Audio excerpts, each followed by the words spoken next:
नमस्कार प्रिय बंधू आणि भगिनींनो, आरोग्य आपल्यासोबत या माझ्या यूट्यूब चॅनलवरती आपल्या सर्वांचे स्वागत आहे. विश्वास आहे ईश्वर कृपेने तुम्ही सर्वजण स्वस्त व निरोगी जीवन जगत असाल. बंधू आणि भगिनींनो, आज मी अत्यंत गंभीर अशा विषयावरती या व्हिडिओमध्ये चर्चा करणार आहे. हा विषय अत्यंत गंभीर आहे. हा विषय आहे 10 ते 19 वर्ष वयोगटातील मुला-मुलींविषयी. हा काळ म्हणजे मुला-मुलींचा पोंगळावस्थेत जाण्याचा काळ असतो. याच काळात मुला-मुलींमध्ये अनेक प्रकारचे शारीरिक आणि मानसिक बदल होत असतात. याच काळात मुलींमध्ये मासिक धर्माची सुरुवात झालेली असते व त्यांच्या शरीरात तसेच मनावरती म्हणजे मानसिकतेमध्ये देखील बऱ्याच प्रकारचे बदल झालेले असतात. याच काळात मुलांमध्ये देखील अनेक प्रकारचे बदल झालेले असतात. त्यामुळे या काळात मुला-मुलींना एक सांभाळून घेणे खूप गरजेचे असते. याच काळात मुला-मुलींना एक प्रकारचं चांगल्या प्रकारचे मार्गदर्शन दिल्यास किंवा त्यांना चांगल्या प्रकारचे मार्गदर्शन लाभल्यास ते चुकीचा पाऊल उचलणार नाही. याच काळात मुला-मुलींमध्ये एकमेकाबद्दलचे आकर्षण मोठ्या प्रमाणात वाढलेले असते. त्यामुळे त्यांच्यामध्ये चुकीचे संबंध निर्माण होण्याची शक्यता मोठ्या प्रमाणात झालेली असते.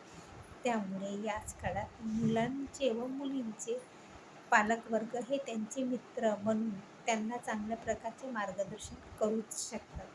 या काळात प्रत्येक पालकांनी आणि पालकांनी आपल्या मुलामुलींचे चांगल्या प्रकारचे मित्र बनून त्यांना मार्गदर्शन करणे गरजेचे असते. याच काळात मुलींचे व मुलांचे पाऊल चुकीच्या वाटेवरती जाऊ शकतात. याच काळात मुलींमध्ये व मुलांमध्ये एकमेकाविषयी मोठ्या प्रमाणे आकर्षण असल्यामुळे त्यांचे पाऊल चुकीच्या वाटेवरती जाऊ शकतात व त्यांच्या हातून चूक होऊ शकते. याच काळात मुलांमध्ये व मुलींमध्ये शारीरिक संबंध देखील प्रस्थापित होण्याची दाट शक्यता असते.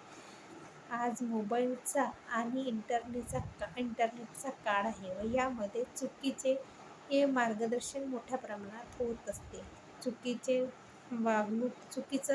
मोबाईलमध्ये दाखवल्या जात असते. त्यामुळे मुलींमध्ये नाविन्य व काहीतरी करण्याचा उत्साह असतो व त्यांना एकमेकाच्या शरीराचे आकर्षण वाढल्यामुळे त्यांच्यामध्ये शारीरिक संबंध देखील निर्माण होण्याची दाट शक्यता असते व याचा दुष्परिणाम मुलींना मोठ्या प्रमाणात भोगावा लागत असतो.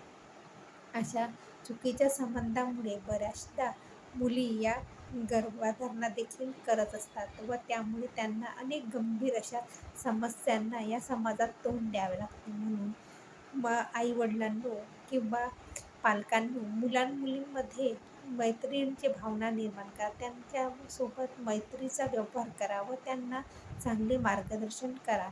कारण हाच असा काळ असतो की त्या वेळेत मुलांचे व मुलींचे पाऊल चुकण्याची शक्यता असते. म्हणून प्रत्येक पालकांनी या काळात आपल्या मुलांमुलींकडे चांगल्या प्रकारचे लक्ष देऊन त्यांना चांगले योग्य मार्गदर्शन करणे खूप गरजेचे असते. याच काळात जर मुलांना व मुलींना योग्य प्रकारचे मार्गदर्शन मिळाले तर त्यांचे पाऊल चुकीच्या वाटेवर जात नाही. तर याच काळात त्यांना सांभाळून नेणे खूप गरजेचे असते. तर पालकांनो, याच काळात तुम्ही मुलांमुलींचे मित्र बना, आपल्या मुलांचे मित्र बना व त्यांना काय वाईट आहे, काय चुकीचं आहे हे तुम्ही त्यांना सांगू शकता. या काळात त्यांचा जीवन हे एक चांगलं करिअर घडवण्याचं असते. त्यांना एक चांगली संधी असते. या काळात जर त्यांनी त्याचा सदुपयोग केला व चांगला अभ्यास केला तर ते चांगल्या प्रकारचे करिअर घडवू शकते. म्हणजे हा काळ त्यांचा सुवर्ण काळ असतो. याच काळात जर त्यांचे पाऊल चुकीच्या वाटेवरती गेले तर त्यांचे आयुष्य पूर्णपणे बरबाद होण्याची शक्यता असते. म्हणजे त्यांचे आयुष्य उद्ध्वस्त होण्याची दाट शक्यता असते. म्हणून पालकवर्गांनो, ह्या काळात मुलामुलींकडे चांगल्या प्रकारचे लक्ष द्या. त्यांना चांगलं काय आणि वाईट काय आहे ते तुम्ही समजावून सांगा. कारण हाच काळ असतो की मुली व मुलंही चुकीच्या वाटेवरती जाण्याची दाट शक्यता असते. हा काळ खूप नाजूक असा असतो कारण त्यांच्या शरीरामध्ये मोठ्या प्रमाणात बदल होत असतात. त्यांना एकमेकांविषयी खूप मोठ्या प्रमाणात आकर्षण वाढलेले असते.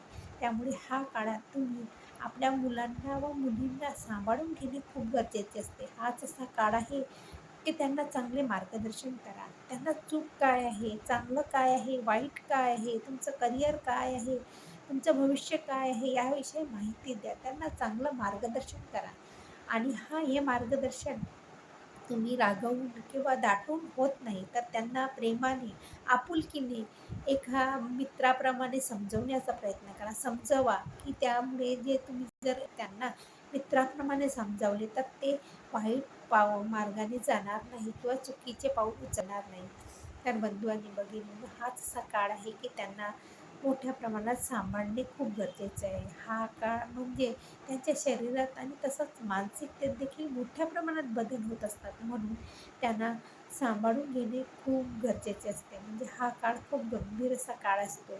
तर बंधू आणि भगिनींनो, हा माझा व्हिडिओ आवडला असल्यास तुम्ही आपल्या मित्रमैत्रिणींना शेअर नक्की करा. माझ्या चॅनलवरती नवीन असल्यास माझ्या चॅनलला सबस्क्राईब करणे विसरू नका.